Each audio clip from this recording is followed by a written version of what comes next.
ಎಲ್ಲರಿಗೂ ನಮಸ್ಕಾರ. ಈ ವರ್ಷ ನಾವೆಲ್ಲ ಇತಿಹಾಸ ಪುಟಕ್ಕೆ ಮತ್ತೆ ಕಾಲಿಡ್ತಾ ಇದ್ದೇವೆ. ಲಾಲ್ಬಾಗ್ ಕೇವಲ ಒಂದು ಉದ್ಯಾನವನ ಅಲ್ಲ, ಇದೊಂದು ಇತಿಹಾಸ. ಈ ವರ್ಷ ನಾವು ಗಂಗಾ ಸಾಮ್ರಾಜ್ಯರನ್ನ ಥೀಮ್ ಇಟ್ಕೊಂಡು ನಮ್ಮ ಇಲಾಖೆ ಅಧಿಕಾರಿಗಳು ಮಾಡಿದ್ದಾರೆ. ವಿಶೇಷವಾಗಿ ದಕ್ಷಿಣ ಭಾರತ ಗಂಗಾ ಸಾಮ್ರಾಜ್ಯದಲ್ಲಿ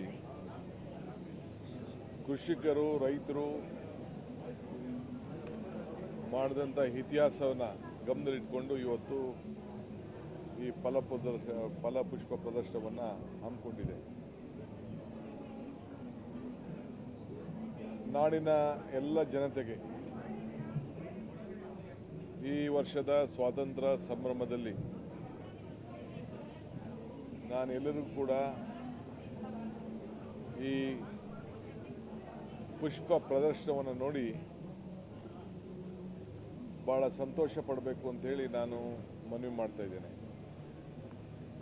ವಿಶೇಷವಾಗಿ ಯುವಕರು, ಹೆಣ್ಮಕ್ಳು, ಹಿರಿಯರು ಎಲ್ಲರೂ ಕೂಡ ಬಂದು ಈ ಅವಕಾಶವನ್ನು ಯಾರು ಕೂಡ ಕಳ್ಕೊಳ್ಬಾರ್ದು.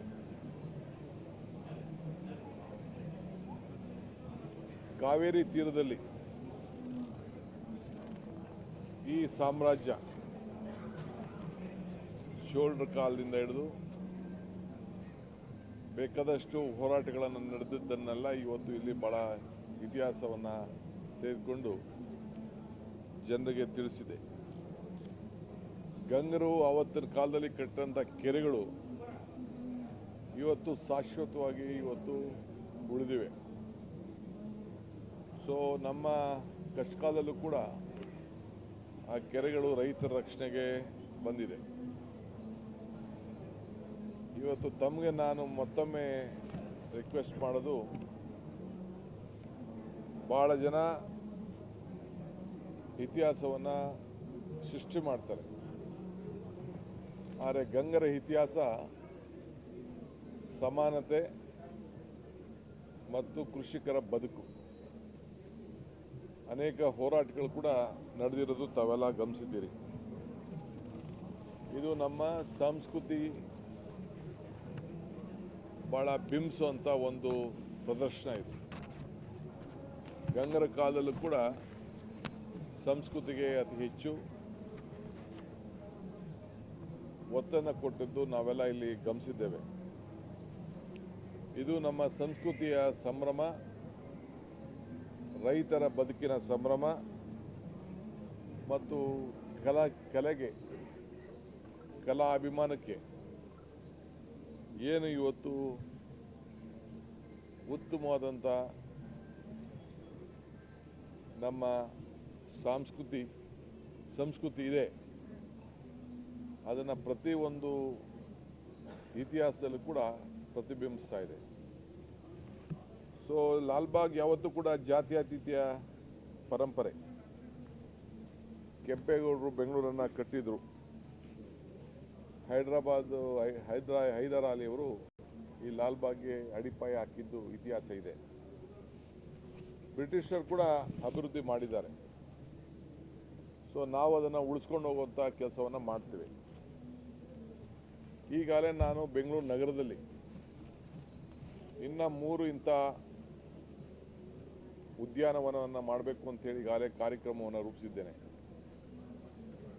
ನಾನು ನಮ್ಮ ಮಿಲಿಟರಿ ಲ್ಯಾಂಡ್ ಒಂದು ಭಾಗದಲ್ಲಿದೆ, ಅದು ಕೂಡ ಈಗ ನಾನು ಮಿಲಿಟರಿ ಲ್ಯಾಂಡನ್ನು ನಮಗೆ ವಹಿಸಿ ನಾವು ಅದನ್ನು ನಿಮ್ಮೇ ವಶದಲ್ಲಿ ಇರ್ತದೆ. ಆದರೆ ನಾವು ಇಂಥ ಒಂದು ಹೊಸ ಕಬ್ಬನ್ ಪಾರ್ಕು, ಲಾಲ್ಬಾಗು ಇಂಥ ಒಂದು ಭವ್ಯವಾದಂಥ ಇನ್ನು 3 ಕಡೆ ಮಾಡಬೇಕು ಅಂತ ಹೇಳಿ ಅವರಿಗೆ ನಾನು ಮನವಿ ಮಾಡಿದ್ದೇನೆ. ಒಂದು ಜಾಗ ಕೂಡ ನಾನು ಈಗಾಗಲೇ ಪತ್ರವನ್ನು ಬರೆದಿದ್ದೇನೆ. ಸದ್ಯದಲ್ಲೇ ನಾನು ನಮ್ಮ ರಕ್ಷಣಾ ಸಚಿವರನ್ನ ಭೇಟಿ ಮಾಡ್ತಾ ಇದ್ದೇನೆ. ವಾರಣಾಸಿಯಲ್ಲಿ ಈಗಾಗಲೇ ಡಿಫೆನ್ಸ್ ಲ್ಯಾಂಡ್ನ ತೆಗೆದುಕೊಂಡು ಆದೇಶ ಆಗಿರೋದು ದಾಖಲೆ ಕೂಡ ನಮ್ಮ ಅಧಿಕಾರಿಗಳು ನನಗೆ ತಲುಪಿಸಿದ್ದಾರೆ. ಆ ಹಿನ್ನೆಲೆಯಲ್ಲಿ ಅದು ಕೂಡ ಪ್ರಯತ್ನ ಮಾಡ್ತಾ ಇದ್ದೀವಿ. ಅರಣ್ಯ ಇಲಾಖೆ ಸಂಬಂಧಪಟ್ಟಂಥ ಕೆಲವು ಜಾಗವನ್ನು 3 ಜಾಗವನ್ನು ಈಗಾಗಲೇ ಅರಣ್ಯ ಇಲಾಖೆಯವ್ರ ಹತ್ರ ಮಾತಾಡಿದ್ದೀನಿ. ಅಲ್ಲೂ ಕೂಡ ಪಾರ್ಕ್ ಮಾಡಲಿಕ್ಕೆ ನಮ್ಮ ಕಾರ್ಪೊರೇಷನ್ನು, BDA ಮತ್ತು ನಮ್ಮ ತೋಟಗಾರಿಕೆ ಇಲಾಖೆ ಎಲ್ಲರಿಗೂ ಜವಾಬ್ದಾರಿಯನ್ನು ವಹಿಸಿ ಈ ನಮ್ಮ ಕಾಲದಲ್ಲಿ ಹೊಸ ಇನ್ನೂ ಒಂದು 3-4 ಪಾರ್ಕ್ ಮಾಡಬೇಕು, ಇಂಥ ದೊಡ್ಡ ದೊಡ್ಡ ಪಾರ್ಕ್ ಮಾಡಬೇಕು ಅಂತ ಹೇಳಿ ನನ್ನ ಕಾರ್ಯಕ್ರಮವನ್ನು ನಾನು ರೂಪಿಸ್ತಾ ಇದ್ದೇನೆ.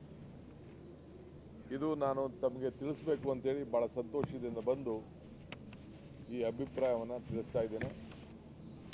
ಬಹುಶಃ ಆದಷ್ಟು ಜಲ್ದಿ ಎಲ್ಲ ಸಂಬಂಧಪಟ್ಟಂಥ ಇಲಾಖೆಯ ಅಧಿಕಾರಿಗಳನ್ನ ಕರೆಸಿ ಇದಕ್ಕೆ ಯಾವ್ಯಾವ ರೀತಿ ರೂಪರೇಷೆಯನ್ನು ಕೊಡಬೇಕು, ನಮ್ಮ ಅರಣ್ಯ ಇಲಾಖೆಯಲ್ಲಿ ಇದ್ದಂಥ ಬೆಂಗಳೂರಿನ ಒಳಗಡೆ ಇರುವಂಥ ಜಾಗಗಳನ್ನ ಸಾರ್ವಜನಿಕರ ಬದುಕಿಗೆ ಅವರ ಹೆಸರನ್ನು ಕಾಪಾಡಲಿಕ್ಕೆ ಮಾಡಬೇಕು ಅನ್ನೋದು ಒಂದು ತೀರ್ಮಾನವನ್ನು ಮಾಡಿದ್ದೇನೆ. ಇನ್ನೊಂದು ಆಗಸ್ಟ್ 15ನೇ ತಾರೀಕು ಇಡೀ ರಾಜ್ಯದಲ್ಲೇ ಒಂದು ಹೊಸ ನೂತನವಾಗಿ ಹೆಸರನ್ನು ಯಾವ ರೀತಿ ಬೆಳೆಸಿ ಪ್ರತಿಯೊಬ್ಬರ ರೈತರ ಬದುಕನ್ನು ಹೆಸರನ್ನು ಯಾವ ರೀತಿ ಕಾಪಾಡಬೇಕು ಅಂಥೇಳಿ ರೈತರಿಗೂ ಸರ್ಕಾರಕ್ಕೂ ಕೂಡ ಒಂದು ಪಾಲ್ದಾರಿಕೆಯ ಕಾರ್ಯಕ್ರಮವನ್ನು ಕೂಡ ನಾನು ರೂಪಿಸ್ತಾ ಇದ್ದೇನೆ.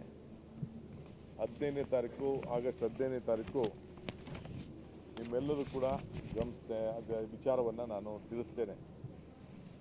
ಸೊ 100 ದಿನ ಕಾರ್ಯಕ್ರಮ ಕೂಡ ಈಗಾಗಲೇ ಸಿದ್ಧತೆ ಆಗಿದೆ.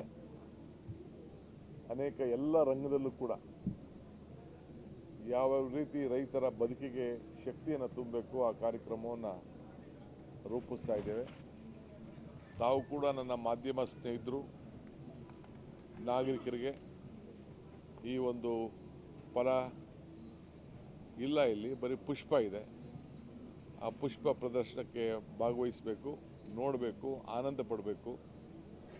ನಮ್ಮೆಲ್ಲ ಅಧಿಕಾರಿಗಳು, ನನ್ನ ತೋಟಗಾರಿಕೆ ಇಲಾಖೆಯ ಅಧಿಕಾರಿಗಳು, ಹಾರ್ಟಿಕಲ್ಚರ್ ಡಿಪಾರ್ಟ್ಮೆಂಟ್ ಅವರೆಲ್ಲ ಸೇರಿ ಯಾವ ರೀತಿ ಅವರ ಪ್ರಯತ್ನವನ್ನು ಮಾಡಿದ್ದಾರೆ, ಚಿತ್ರಗಳನ್ನು ಬಿಡಿಸಿದ್ದಾರೆ, ಇತಿಹಾಸವನ್ನು ತೋರಿಸಿದ್ದಾರೆ, ಅದೆಲ್ಲ ಮತ್ತೆ ಇತಿಹಾಸಕ್ಕೆ ಹೋಗಬೇಕು. ಸೊ ಈ ನಿಟ್ಟಿನಲ್ಲಿ ಎಲ್ಲರ ಸಹಕಾರ ಭಾಳ ಅವಶ್ಯಕತೆ ಅಂತ ಹೇಳಿ ನಾನು ಭಾವಿಸ್ಕೊಂಡಿದ್ದೇನೆ. So today I am very happy to come and inaugurate this Law Independence Day, which will be here for almost how many days? 120 days. It will be there for 10 days. This is a big history. Hyderali laid the foundation. This section of the society was being taken together. This is a great history of the Indian epic stories. So I'm very happy my horticulture department has worked out this theme and I agree to this. I request all the citizens of Bangalore and the state of Karnataka and everywhere to come here, spend their time, a good